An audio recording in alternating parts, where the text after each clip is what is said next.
So hey guys, welcome back to another video of this channel. और आज ये हमारे पीरियोडिक क्लासिफिकेशन ऑफ एलिमेंट्स जो कि क्लास 10th की केमिस्ट्री का 5th चैप्टर है, उसका 8th पार्ट है।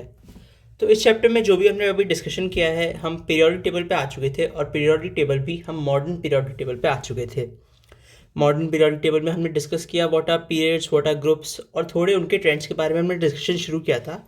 जो मेजरली हमारा डिस्कशन था दैट वाज लार्जली अपॉन जो पीरियड्स के ट्रेंड्स होते हैं, जो पीरियड्स क्या क्या ट्रेंड शो करते हैं। जैसे अगर आप left to right in a period जाओ तो क्या चेंज आता है आपका एटॉमिक रेडियाई में, ऐसे ऐसे हमने ट्रेंड्स पढ़े थे। क्या चेंज होता है वैलेंस इलेक्ट्रॉन्स में, वैलेंसी में, ये सब हमने एक बार ओवरव्यू ले लिया था। आज जो हमें पढ़ना है वी हैव टू स्टार्ट कि जो पीरियड्स के ट्रेंड्स होते हैं उसमें ही आगे। और जो पहला हमारा टॉपिक होगा that will be metallic character. तो डायरेक्टली वहीं से स्टार्ट कर लेते हैं, उसके बाद हम पढ़ेंगे केमिकल रिएक्टिविटी और नेचर ऑफ ऑक्साइड्स। चलिए फिर डायरेक्टली वहीं से स्टार्ट करते हैं। ये हमारा फोर्थ पॉइंट है, मेटलिक कैरेक्टर।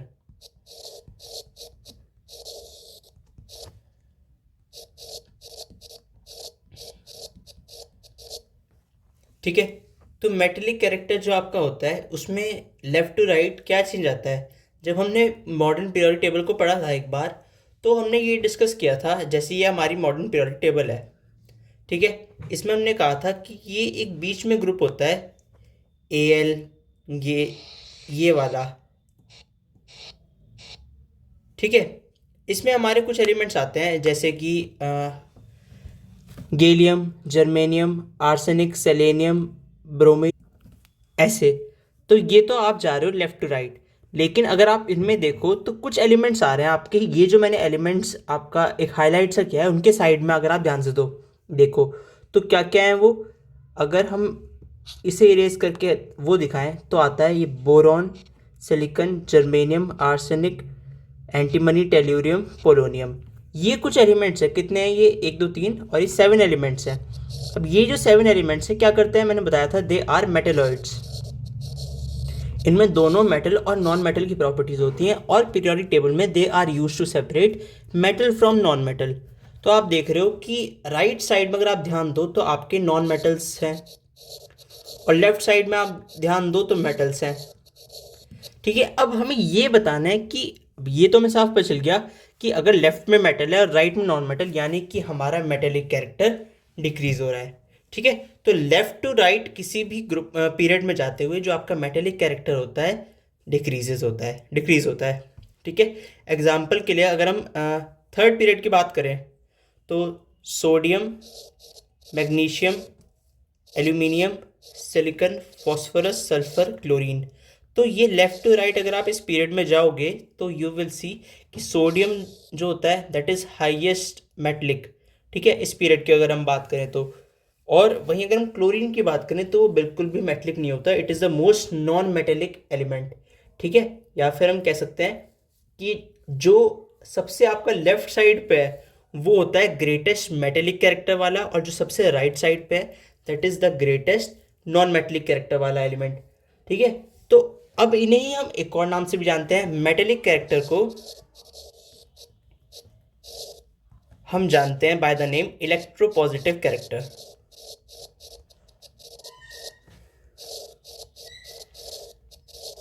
और नॉन मेटेलिक कैरेक्टर को हम जानते हैं इलेक्ट्रोनेगेटिव कैरेक्टर। ठीक है, तो लेफ्ट टू राइट जाते हुए जो तो आपका इलेक्ट्रोपॉजिटिव कैरेक्टर होता है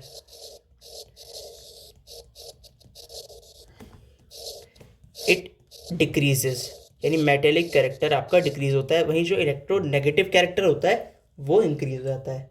ठीक है, तो इतना आपको पता चल गया होगा।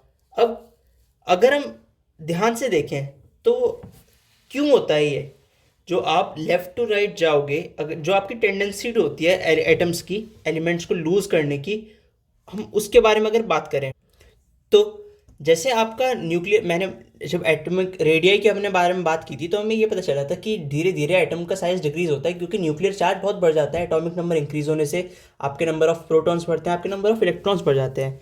तो क्योंकि ये बढ़ते हैं तो न्यूक्लियर चार्ज बहुत ज़्यादा है, तो इसलिए वो अट्रैक्ट करता है इलेक्ट्रॉन को।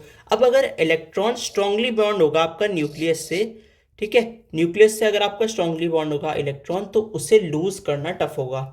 जितना आप देखो, कोई एक पेरेंट है और उन्होंने अपने सन का हाथ पकड़ रखा है, जितना टाइटली पकड़ेंगे उतना उसके लिए टफ होगा हाथ छोड़ के भागना।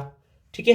वहीं अगर उन्होंने लूज पकड़ रखा होगा, इन दोनों के बीच में जो बॉन्ड है वो कम होगा, तो वो एकदम से भाग जाएगा। तो इसलिए सिमिलरली यहाँ पे हमारा होता है, क्योंकि अगर इलेक्ट्रॉन पे चार्ज ज़्यादा है, न्यूक्लियस ज़्यादा चार्ज से उसे अट्रैक्ट कर रहा है, उसके लूजली बॉन्ड नहीं है वो, तो इसकी वजह से आपका इलेक्ट्रॉन हम इजीली रिलीज नहीं हो सकता, इजीली फ्री नहीं हो सकता। तो जो टेंडेंसी है एटम की इलेक्ट्रॉन लूज करने की, वो डिक्रीज हो जाती है। ठीक है। इस वजह से आपका मेटेलिक कैरेक्टर, जो कि इलेक्ट्रोपॉजिटिव कैरेक्टर होता है, इलेक्ट्रॉन को लूज करने के बाद जो गेन होता है वो डिक्रीज होता रहता है, और नॉन मेटेलिक कैरेक्टर यानी इलेक्ट्रोनेगेटिव कैरेक्टर इंक्रीज होता रहता है। नेक्स्ट हमारी बात आती है केमिकल रिएक्टिविटी के बारे में।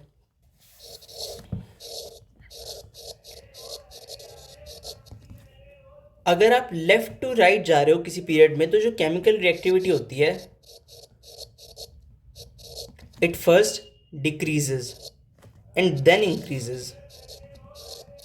ठीक है। अगर हम बात करें किसी पीरियड के एग्जांपल की, तो वही जो हम हर बार एग्जांपल लेते हैं, sodium, magnesium, aluminium, silicon, phosphorus, sulphur and chlorine.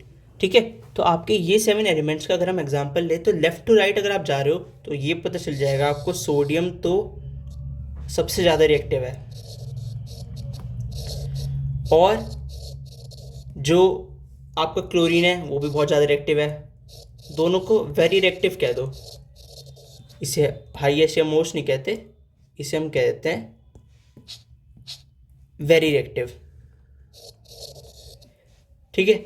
अब दोनों वेरी रिएक्टिव हैं, लेकिन ये जो बीच में है, बिल्कुल दो एलिमेंट्स यहाँ, दो एलिमेंट्स यहाँ, बिल्कुल बीच में जो इसका है, it is least reactive.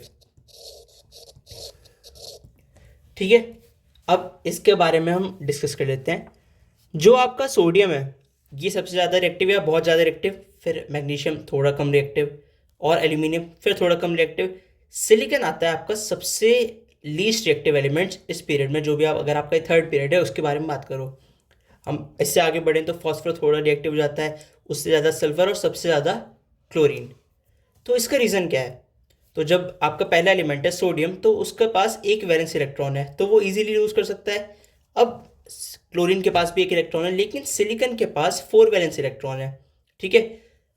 4 valence electron होने की वजह से उसे लूज़ या गेन करने में परेशानी होगी। वो सिर्फ थोड़ा शेयर कर सकता है, क्योंकि उसे लूज़ करने में इलेक्ट्रॉन या गेन करने में परेशानी होगी, वो इलेक्ट्रोपॉजिटिव या नेगेटिव कैरेक्टर इजीली नहीं दिखा पाएगा। तो इसलिए हम कहते हैं कि इट इज़ लीस्ट रिएक्टिव। ठीक है। अगर आप एल्यूमिनियम की बात करो तो उसमें भी 3 वैलेंस इलेक्ट्रॉन होते हैं, जो कि थोड़ा टफ होता है, पर स्टिल थोड़े ज़्यादा रिएक्टिव होते हैं ये एज़ कम्पेयर टू सिलिकॉन, जिसके पास 4 वैलेंस इलेक्ट्रॉन है।